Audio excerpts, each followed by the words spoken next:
दुनिया के दो सबसे बड़े बिलियनियर्स इलॉन मस्क और मुकेश अंबानी आमने सामने हैं। एक कॉरपोरेट वॉर की शुरुआत हो गई है और ये वॉर लड़ी जा रही है आपके मोबाइल कनेक्शंस के लिए, आपके इंटरनेट के लिए।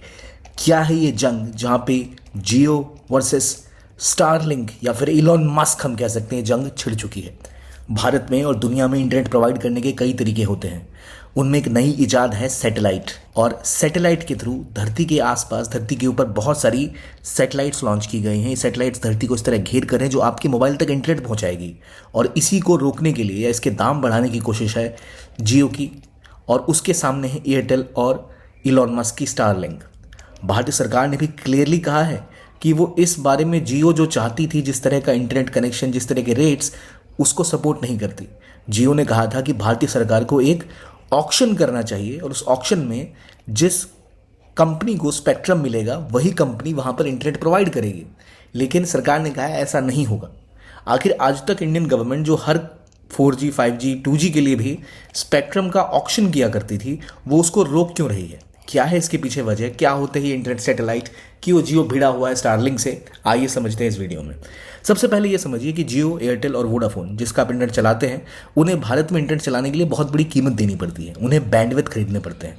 देखिए, आमतौर पर जो इंटरनेट हम चलाते हैं वो चलाने का सिंपल तरीका होता है कि आपके घर के पास कहीं पर एक नेटवर्क या एक टावर खड़ा किया जाता है। वो टावर उस इलाके के अंदर सिग्नल्स भेजता है।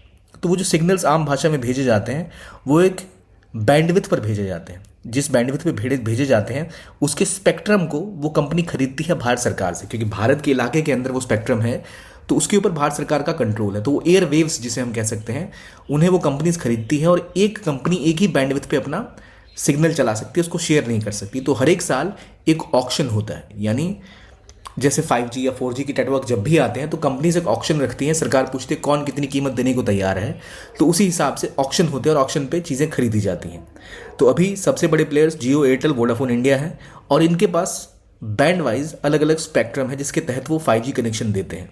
और लगभग पिछली बार सरकार को 1 लाख करोड़ के आसपास की उगाही इससे हुई थी, और सबसे ज़्यादा पैसा किसी ने दिया था तो रिलायंस जियो ने दिया था। 57,000 करोड़ रुपए खर्च किए थे स्पेक्ट्रम खरीदने के लिए, और इसका हुआ था ऑक्शन। 24,000 स्पेक्ट्रम के लिए 88,000 रुपीज़ पे किए थे। इतने ज़्यादा पैसे खर्च करके इन्होंने ये स्पेक्ट्रम खरीदा। तो अब ये 5G कनेक्शन दे रहे हैं पूरे भारत में, एयरटेल, जियो, वोडाफोन आइडिया, ठीक है। लेकिन कहानी कैसे पलटी? कहानी ये पलटी कि अब एक नया प्लेयर आ रहा है जो कह रहा है कि भाई मोबाइल टावर के थ्रू सिग्नल देने का कॉन्सेप्ट ही खत्म करो, हम धरती के आसपास सैटेलाइट से सबके घरों में डायरेक्ट इंटरनेट प्रोवाइड करेंगे, और वो होगा स्टारलिंक का प्रोग्राम। स्टारलिंक इकलौती ऐसी कंपनी नहीं है, इसके अलावा रिलायंस की तो नहीं, पर भारतीय एयरटेल की एक और कंपनी वनवेब के साथ एक एग्रीमेंट हुआ पड़ा है, जहां वो धरती के आसपास ढेर सारी सैटेलाइट्स लॉन्च करके वहां से सीधा इंटरनेट प्रोवाइड करेंगे।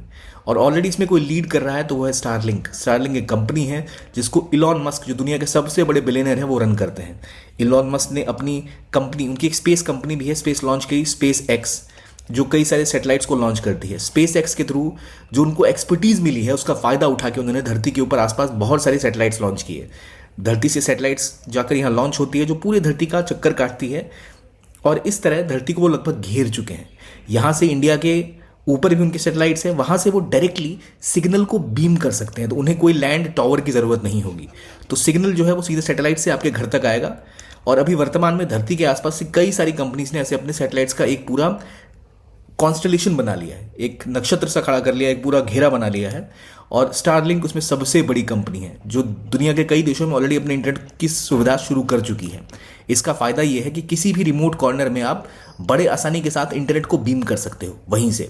इसके लिए कोई आपको ज़मीन पे टावर खड़े करने की ज़रूरत नहीं, बस चाहिए क्या, तो आपकी छत पे ये एंटीना, और इस एंटीना से आप आराम से इंटरनेट अपने घर में यूज़ कर पाओगे। ना किसी टावर की ज़रूरत, ना कोई डिसरप्शन, ना कोई दिक्कत। और ये अगर होता है तो स्टारलिंक पूरे भारत में बड़ी आसानी से, अगर कल एग्रीमेंट हो जाए तो पूरे इंडिया में वो ये इंटरनेट प्रोवाइड कर सकती है। इससे नुकसान किसको होगा? ब्रॉडबैंड प्लेयर्स को, मोबाइल इंटरनेट कंपनीज जैसे जियो और एयरटेल, क्योंकि उन्होंने भारत में इंटरनेट चलाने के लिए 80,000 करोड़ तक रुपए खर्च किए हैं। अब सवाल ये उठेगा कि भाई इतने पैसे हमने खर्च किए हैं और ये लोग आके यहाँ पर इंटरनेट प्रोवाइड करेंगे तो हमें नुकसान हो जाएगा। इसलिए इन्होंने कहा है कि खासतौर पर जियो का ये कहना है कि एयरटेल, जियो ने जैसे ऑक्शन की प्राइस पे की है वैसे ही सैटेलाइट बैंडविड्थ का भी एक ऑक्शन होना चाहिए कि जैसे ये ऑक्शन हमने अपने देश में किस इंटरनेट नेटवर्क को प्रोवाइड करने के लिए दिया है, उसी प्रकार से स्पेस एक्स को भी ऑक्शन की प्राइस देनी चाहिए।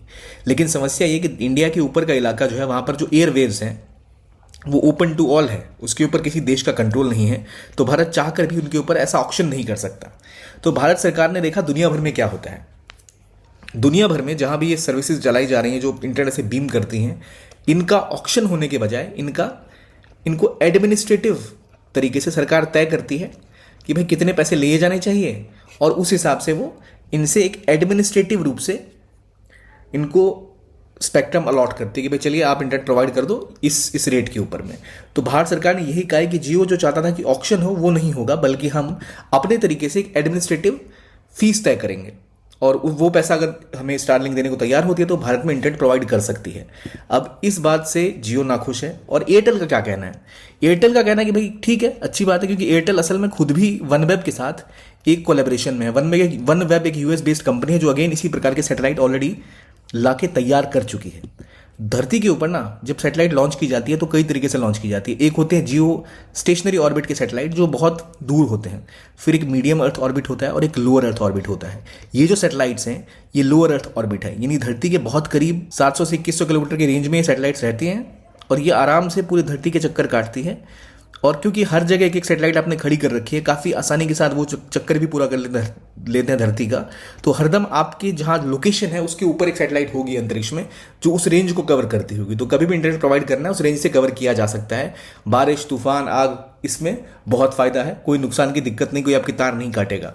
इसलिए इसको लेकर बहुत तबाही मची हुई है। और ये नेटवर्क जो लैंड, सी, एयर हर जगह सर्विसेज प्रोवाइड कर सकता है। उसके अलावा होटलों में, रेस्टोरेंट्स में, शिप्स के ऊपर, इवन ऑपरेशन सेंटर्स में, जहाँ पे कनेक्शन मान लो आपकी जो नेटवर्क प्रोवाइड करने वाली कंपनी है उसका नेटवर्क खराब हो गया, वायर कट गई या कुछ और दिक्कत आ गई, तो सीधा सैटेलाइट के थ्रू आपके घर तक, आपके ऑफिस तक इंटरनेट पहुंचाया जा सकता है। और इसी वजह से ये इंटरनेट पूरे धरती पे पहुंचाने की क्षमता ये लोग रखते हैं। 180 से लेकर 2000 किलोमीटर की रेंज तक ये सैटेलाइट रह सकती है, पूरे अर्थ को कवर करती है। तो वन वेब सिस्टम जो ऑलरेडी है, जिनका ऑलरेडी एक सैटेलाइट का सिस्टम खड़ा हो चुका है, वो भी इसी तैयारी में, और वन वेब में एयरटेल का हिस्सेदारी है। तो इसीलिए हम देख सकते हैं कि किस प्रकार से ये एक जंग Elon Musk versus Mukesh Ambani खड़ी हो चुकी है कि भारत में स्टारलिंक को क्या सुविधा दी जाएगी इस चीज़ की, या उनसे पैसे लिए जाएंगे, या किस तरह से ऑक्शन होगा। लेकिन इसमें एक और एंगल है। देखिए, भारत की कंपनीज भारत के लॉज को कंप्लाई करती है। अगर कोई दिक्कत होती है, कहीं पर दिक्कतें आ गई, दंगा हो गया, गवर्नमेंट ने कहा, तो एयरटेल जियो अपने कनेक्शंस को रोक देती है कि ठीक है यहाँ पर इंटरनेट ब्लैकआउट आ चुका है और उसको मैनेज किया जा सकता है। कोई सिक्योरिटी थ्रेट कहीं पर है तो वहाँ पर आप इंटरनेट को मैनेज कर सकते हो कि भाई चलेगा या नहीं चलेगा, या उनको बोल सकते हो भाई जहाँ भी कोई ऐसी वेबसाइट को एक्सेस कर रहा है उसको रोका जाए, कोई अगर वेपन्स के ऊपर कहीं कुछ कर रहा है तो उसको रोका जाए। लेकिन स्टारलिंक क्या है कि वो भारत की बाउंड्री से ऊपर रहेगा। तो स्टारलिंक के साथ समस्या यह हो सकती है, क्या वो इंडिया के डोमेस्टिक लॉज का पालन करेगा? क्या एक बार ये शुरू हो गया तो कुछ ऐसे ग्रुप्स, मान लो यूएस बैक ग्रुप या कुछ टेररिस्ट ग्रुप्स, इनका इस्तेमाल गलत तरीके से नहीं कर लेंगे? ये एक बड़ा सिक्योरिटी चैलेंज भी है और इसको भी हाईलाइट किया जा रहा है। और खासतौर पर इलॉन मस्क की जो एक्स यानी ट्विटर जो इन्होंने खरीदा है जब से, तो इनके कुछ बयान काफ़ी विवादों में भी रहे हैं। उसके बाद भारत के आसमान पर इतने सारे सैटेलाइट्स से जब सिग्नल्स भेजा जाएगा तो क्या वो इंडियन डोमेस्टिक लॉज को मानेंगे या स्टारलिंक इसको मानने से इनकार कर देगा? अभी तो वो मानेंगे क्योंकि उनको वहाँ पे स्टैब्लिश करना है सब कुछ, पर कल को क्या हो किसी को नहीं पता। और इसी बात का विवाद भी एक समस्या है जिसको लेकर गवर्नमेंट सोच रही है कि स्टारलिंक किस लेवल पर इंडिया में ऑपरेट करेगा। हालांकि एक और बड़ा सवाल है प्राइसेस का। भारत एक बहुत प्राइस सेंसिटिव मार्केट है। आप इंटरनेट सर्विसेज किस रेट पर प्रोवाइड कर रहे हो वो महत्वपूर्ण है। कहा यह जा रहा है कि शायद ये भारत में बहुत कम कीमत में प्रोवाइड करने में कामयाब होंगे। इंडिविजुअल जो इंटरनेट कनेक्शन लेना चाहते हैं उनको कंपनी से एक प्रीमियम ये चार्ज करने की उम्मीद रख सकते हैं, लेकिन ये तभी होगा जब इनको भारतीय सरकार परमिट देगी और ये भारतीय लॉज को मानेंगे। और इनके साथ समस्या रही है कि डोमेस्टिक लॉज को मानने में हमेशा आनाकानी करते हुए देखे गए हैं। इसी चक्कर में ऑलरेडी भारत में अभी तक टेस्ला जो इनकी कार कंपनी है वो भारत में नहीं आ सकी, क्योंकि भारत का कहना है कि आप उसको भारत में बनाइए, नहीं तो एक बहुत ज़्यादा कस्टम ड्यूटी दीजिए जो बाकी कार कंपनीज देती हैं, जिसको लेकर ये काफ़ी आनाकानी करते हैं। ठीक उसी प्रकार से अब स्टारलिंक को लेकर विवाद है कि क्या वो परमिट किया जाएगा या नहीं किया जाएगा, और एक नई लड़ाई जो बिलियनर्स की है कि किसको ये मिलेगा और किस तरह से इसका ऑप्शन प्राइस तय होगा, सरकार को कितने पैसे लेने चाहिए, उन चीज़ों के बीच में विवाद बना ही हुआ है। तो ये था ये वीडियो। और आपको क्या लगता है कि भारत में स्टारलिंक सक्सेसफुल हो पाएगा? क्या वो जल्द परमिट लेकर इंडिया में ऑपरेट कर पाएगा? और क्या उन्हें भी उसी प्रकार का ऑक्शन देखना चाहिए जो एयरटेल और जियो ने देखा अभी तक generation 2G, 3G, 5G, 4G में? उन्होंने हज़ारों करोड़ रुपए दिए हैं, तब जाके उन्हें ऑक्शन में ये स्पेक्ट्रम मिला है। और क्या अब जो स्टारलिंक आकर सीधा एक एडमिनिस्ट्रेटिव लाइसेंस लेकर पूरे देश पर ऐसा इंटरनेट प्रोवाइड करवा पाए, तो क्या ये सही है या गलत है, या उन कंपनीज के हित में नहीं है। लेकिन ग्लोबल प्रैक्टिस यही है, इसलिए सरकार यही करना चाह रही है। ब्राजील ने पहले ऑक्शन करने की कोशिश की थी, लेकिन वो सफल नहीं हो पाया, तो वो दोबारा उन्होंने भी एडमिनिस्ट्रेटिव सिस्टम लागू कर दिया। तो भारत भी यही लागू करने की कोशिश कर रहा है। अब देखते हैं आगे क्या होता है। इस वीडियो के लिए इतना ही। कमेंट सेक्शन में बताइए आपका क्या मत है इसके बारे में। कीप ऑन वॉचिंग ज्ञान।